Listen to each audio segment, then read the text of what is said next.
Guns or SAMs that were looking at us. Were you ever able to find out later down the road whether they were able to take that site out that day or not? Well, mine missed. I heard Okay. that much. Mm-hmm. Did you ever find out down the road whether they got that site? No. Okay. Too much time had passed. Yeah. Actually, the SAM sites were not that much of a threat, Okay. but I was ordered to get it, and I Yeah. tried. Yeah. If they weren't that much of a threat, why did they risk planes and people for that then? Well, the people who ran the war thought it was a threat. Yeah. Yeah. The guns were the real danger. Mm-hmm. They were so darn accurate. What millimeter were those guns? 85. Oh, yeah. They had them sit out in 4 circles, Mm-hmm. and some had 6 guns in each circle, and some had 8.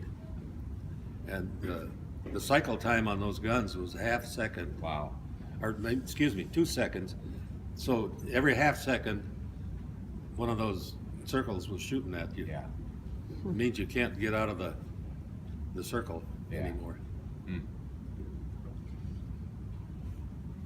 Then how did they catch you?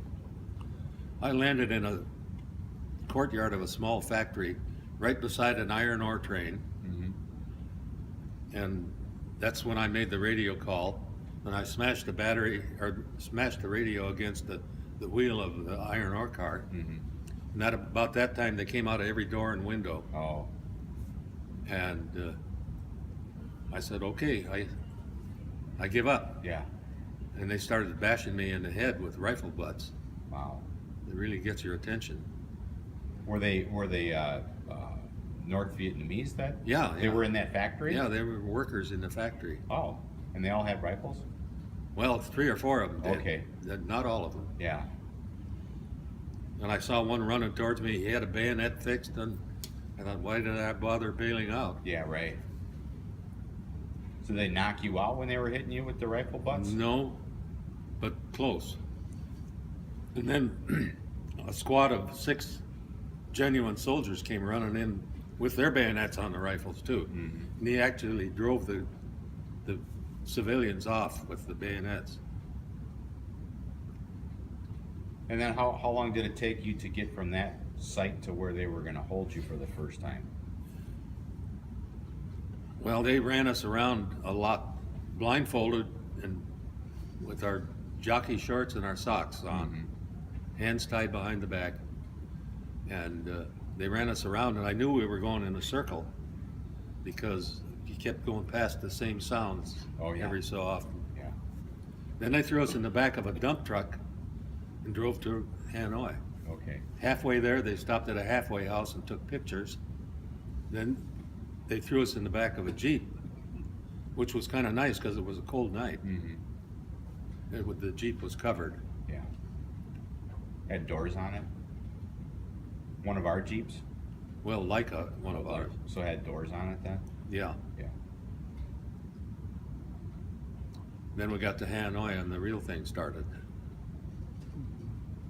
And you were there just shy of 6 years, did you say? Yep. Um, 2,187 days. Yeah, wow. Wow. It's a long time.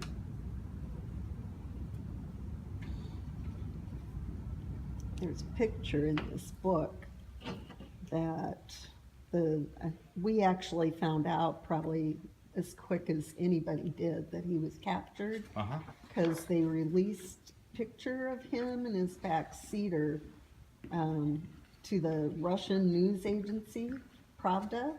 Pravda, is that right? Yeah. And so he was shot down on a Friday, and I believe by Monday we knew that he had been captured. Wow, that's very good. When you were shot down, now this is more for you, were you notified the same day he was shot down? Yes. You were? Okay. Yes, I have a very vivid memory of that. Okay. I was in 7th grade. We had been to the dentist. Yeah, that's the picture. And so I had a horrible headache by the time I got home from the dentist. And I went to bed, and I got up, and the house was full of people, and my mom was sitting there crying.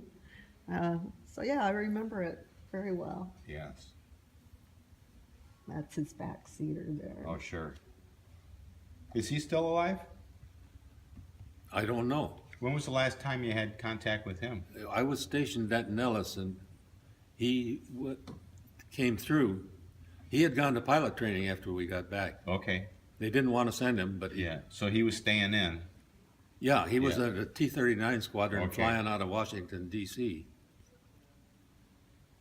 Then he landed at Nellis and came up to my office, and we talked for a little bit. And he has never showed up at any of these reunions. Oh.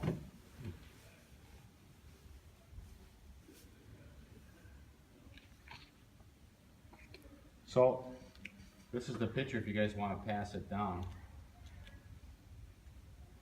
So that was actually quite a blessing to know just 3 days later that he Yes. was alive instead of going for days, months, or years without Years. knowing A what. lot of Yeah, people, years.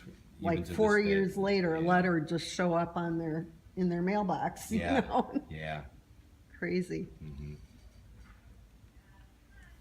A letter from the person that was shot down, or wow, wow. Because the Vietnamese wouldn't let the letters go through the regular channels. They used, some peace protest groups to bring it back. And then they would get back to the United States, and then they would just mail them out without letting the government know.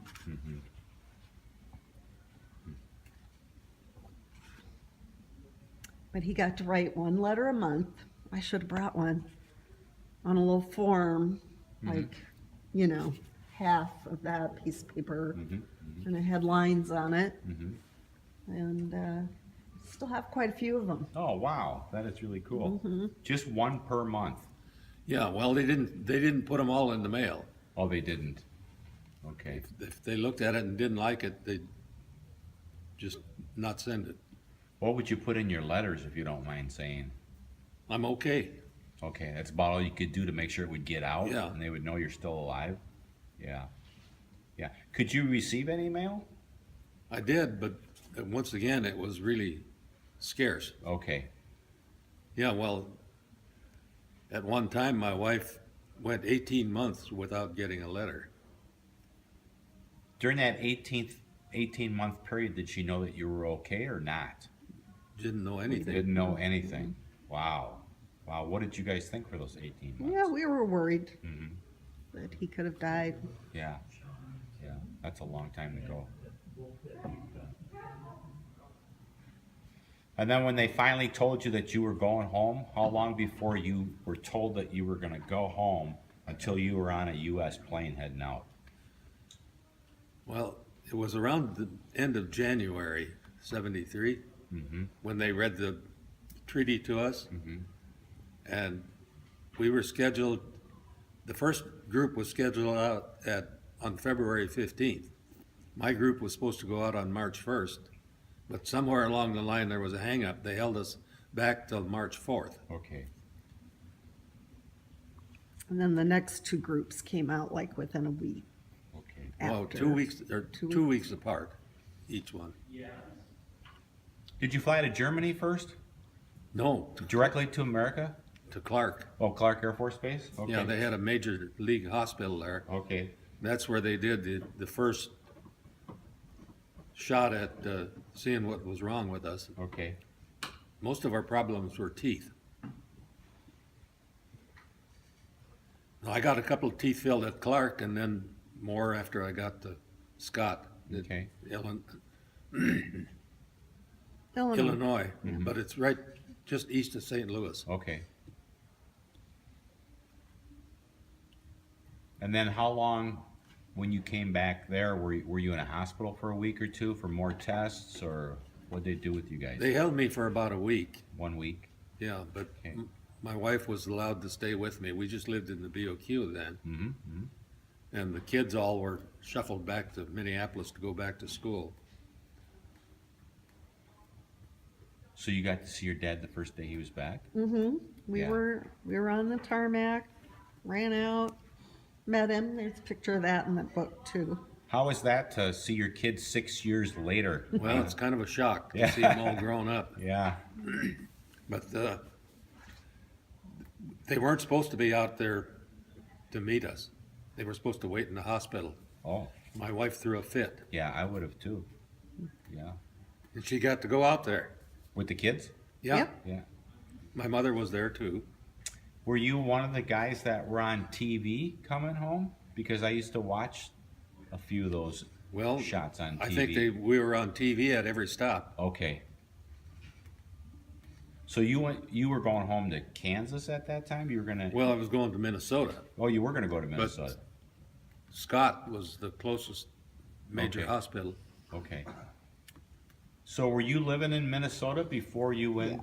Okay. Well, before- no, we were in Wichita, Kansas. That's what I was thinking. Yeah, when he was shot down, and then Okay. after about a year, my mom decided she wanted to be closer to Family. her folks, so we moved to Coon Rapids. So Okay. I was the lucky one. I got to go to school 5 years straight in Coon Rapids. Wow. And then, so I had just graduated. My next brother went to 1 year in Coon Rapids, 1 year in Alabama, and 1 year in Las Vegas. Mm-hmm. So, anyhow, He didn't like that. He would rather have stayed one spot. I think we all of Okay. us kids I know were it's- settled into civilian life at that time. We had gotten used to that, and it was hard to Yeah. go back to the moving.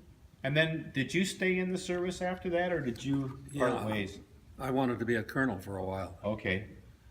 because we got promoted on time while we were prisoners. Okay. And then they said, when we got home, you get one free promotion without having to compete, Okay. but not above colonel. All right. But I settled for colonel. All right. How long after coming home did you get that colonel? About 2 years. Okay. I was halfway through the F-111 program. Then they called me up and said, you can't fly the F-111 anymore, you got too much rank. They said there's 4 colonels are allowed to fly the F-111, and you're number 5. Oh. Do they think you're too valuable to be lost, or? It was At all that just a point? big test to see how long you can be off of flying and get good at it again. Oh. And they used that to ground half the Air Force pilots. Oh. Is It that cost- because they were downsizing at that time? Oh yeah, they were downsizing. Okay. So that's kind of a low blow to those pilots. Yeah, Yeah. I had one of them walk up to me one day and yell at me for it Yeah. because he was grounded then. Yeah. You told him it was coming not from you, it's from above you, right?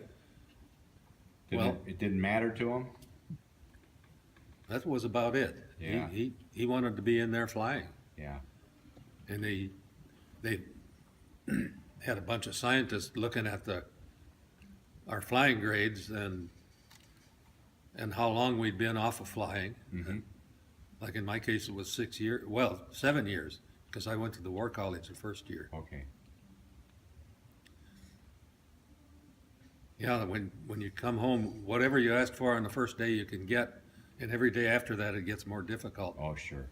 Like my back seater, Mm-hmm. he said, I want to go to pilot training. Yeah. They said, you're too old. He said, I was told that if I finished this tour, I'd go to pilot training. And he threw a fit too, Yeah. and went through pilot Oh, training. good. And he was 30 years old. Yeah. What's the cutoff? 27? Yeah,